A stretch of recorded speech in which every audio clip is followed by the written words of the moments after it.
আমাদের রাজনীতিতে কিন্তু কোনো পরিবর্তন হচ্ছে না। এখনো সম্বোধন সম্বোধন সম্বোধন, তারপরে জিন্দাবাদ জিন্দাবাদ জিন্দাবাদ। This is a bad culture. Zia Rahman সাহেবের এই ভিশন আমরা কিন্তু ফিরিয়ে আনতে হবে। তো এগুলো এখন কিন্তু কারো সময় নাই এখানে আপনি সম্বোধন করবেন, তারপরে জিন্দাবাদ জিন্দাবাদ বলবেন, এই সময় এখন কারো নাই। মানুষের এই ধৈর্যও নেই। কিন্তু এই জন্য উনি বহুদিন আগে এই জিনিসগুলো বুঝতে পেরেছেন। আমরা কিন্তু আজকে অনেকে বুঝতে পারতেছি না, এখনো বুঝতে পারতেছি না।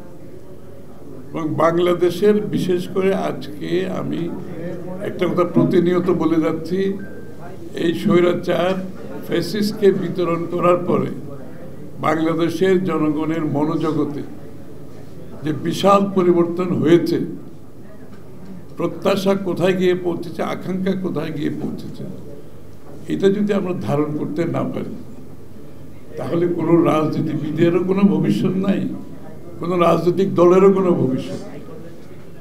এটা একদম পরিষ্কার ধারণা। যদি আমরা ধারণ করতে না পারি, এই আকাঙ্ক্ষাকে, এই পরিবর্তনকে আনতে না পারি, তাইলে আমাদের জিয়াউর রহমান সাহেবের দেশ গড়া হবে না। উনি যেটা করে গেছেন, ওনার পর আমাদের দেশনেত্রী বেগম খালেদা জিয়া চালিয়ে গেছেন, তারেক রহমান সাহেব তার স্পিরিটে আন্দোলনের মাধ্যমে আজকে দেশকে আমরা একটা মুক্ত অবস্থায় পেয়েছি। দেশ গড়তে গেলে জিয়াউর রহমান সাহেবের সে আদর্শ, উদ্দেশ্য, স্পিরিটকে ধারণ করতে হবে। আগামীর যদি ইনশাআল্লাহ বিএনপিকে আল্লাহ নির্বাচিত করে আমরা যদি সরকার গঠন করতে পারি, আমরা কিন্তু ওই ধারণাগুলো আবার ফেরত নিয়ে আসছি। আমরা সেইটার ভিত্তিতে কিন্তু সব কাজ এখন করতেছি। আগামী দিনে স্বাস্থ্য খাতে কীভাবে হবে, শিক্ষা খাতে কী হবে, কর্মসংস্থানের জন্য কি হবে, পরিবেশের জন্য কি হবে, মহিলাদের জন্য কি হবে, শিশুদের জন্য কি হবে, সেই ফাউন্ডেশনের উপর আমরা কিন্তু আবার আগামীর বাংলাদেশ গড়ার প্রত্যয় নিয়েছি, কাজ করে যাচ্ছি কিন্তু সবাই মিলে। ইতিমধ্যে আমাদের কাজ প্রায় সমাপ্তির দিকে। আপনারা লক্ষ্য করেছেন, নির্বাচনকে বানচাল করার জন্য, বাধাগ্রস্ত করার জন্য, বিলম্বিত করার জন্য সকল ধরনের অপচেষ্টা চলেছে। বিএনপি কিন্তু ধৈর্য সহকারে একজন প্রশিক্ষিত বিজ্ঞ নাবিকের মতো চলছে। কিন্তু সমুদ্রে ঝড় তুফান যতই আসুক, একজন বিজ্ঞ নাবিক যেরকম একটি জাহাজকে চালায়, কিন্তু তারেক রহমানের নেতৃত্বে আমরা কিন্তু সেইভাবে নেভিগেট করছি। এই যে একটু আগে বললাম, আমরা কিন্তু রেসপন্স করছি না, আমরা বড় পিকচার দেখছি। We are seeing a big picture. এই ছোটোখাটো জিনিস বিষয়ে আমরা বক ডাউন হয়ে যাচ্ছি। একটা রাজনৈতিক দল নেতা নেতৃত্বের সবচেয়ে বড় অ্যাট্রিবিউট হচ্ছে যে তার সে বড় পিকচারটা দেখছে কিনা। বড় পিকচারটা হচ্ছে বাংলাদেশ, বাংলাদেশের মানুষ, বাংলাদেশের জনগণের ভবিষ্যৎ। এটা হচ্ছে সবচেয়ে বড় পিকচার। একটি নির্বাচন হওয়ার পরে নির্বাচিত সরকার যারা জনগণের কাছে দায়বদ্ধ থাকে, যেই সংসদ জনগণের দায়বদ্ধ থাকে, জবাবদিহি থাকবে, যতক্ষণ প্রতিষ্ঠিত হবে না ততক্ষণ বাংলাদেশের এই অবস্থা থেকে পরিবর্তন কোনো সম্ভাবনা নেই। এর আগে দেখেছি 15-16 বছর, এখন 14-15 মাস চলছে, কোনো নির্বাচিত সরকার বাংলাদেশে নাই। এবং নির্বাচিত সরকার না থাকলে 14-15-16 বছর এক ধরনের সমস্যা, যত 14-15 মাসে ভিন্ন ধরনের সমস্যা। কারণ জনগণের রিপ্রেজেন্টেশন নাই, এখানে জনগণের প্রতিনিধিত্ব নাই।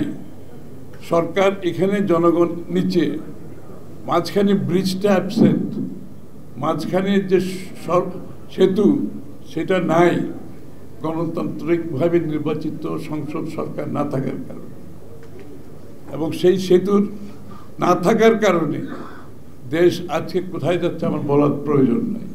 আইন শৃঙ্খলা, অর্থনীতি শুরু করে সব দিকে একটু নিম্নগামী অবস্থায়, যেখানে রাজনৈতিক ব্যাকিং থাকবে না, রাজনৈতিক সমর্থন থাকবে না, সেখানে সেই সরকার জনগণের কথাও বুঝবে না, জনগণের কাছে দায়বদ্ধ থাকবে না, এবং জনগণের চাহিদাও মেটাতে পারবে না। এই জন্য এই নির্বাচনের গুরুত্ব অনেক বেশি। আমরা সকলে মিলে এই নির্বাচনকে সফলভাবে জাতীয়তাবাদী শক্তিকে সমর্থনের মাধ্যমে আমরা একটি দেশে গণতান্ত্রিক অর্ডার ফিরিয়ে আনতে চাই।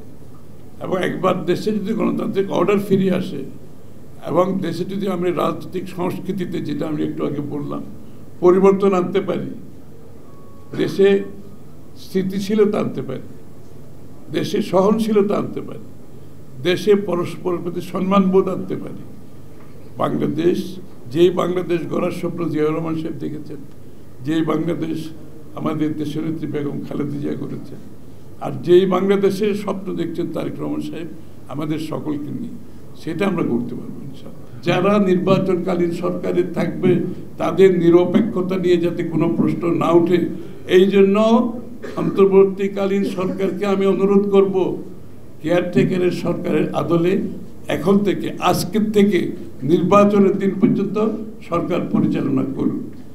কোনো বড় সিদ্ধান্ত অন্য সিদ্ধান্তে আপনাদের যাওয়া উচিত হবে না। আপনারা পুরোপুরি নির্বাচনের দিকে যান এবং নির্বাচনের কেয়ারটেকার সরকারের ভূমিকাটা পালন করেন এবং নির্বাচন কমিশনের দায়িত্বে, বিশেষ করে নির্বাচনটা সরাসরি নির্বাচনকালীন সময়ে তাদের দায়িত্বে সব মাথায় রেখে আমরা সেভাবে পরিচালিত হবে। সবাইকে ধন্যবাদ।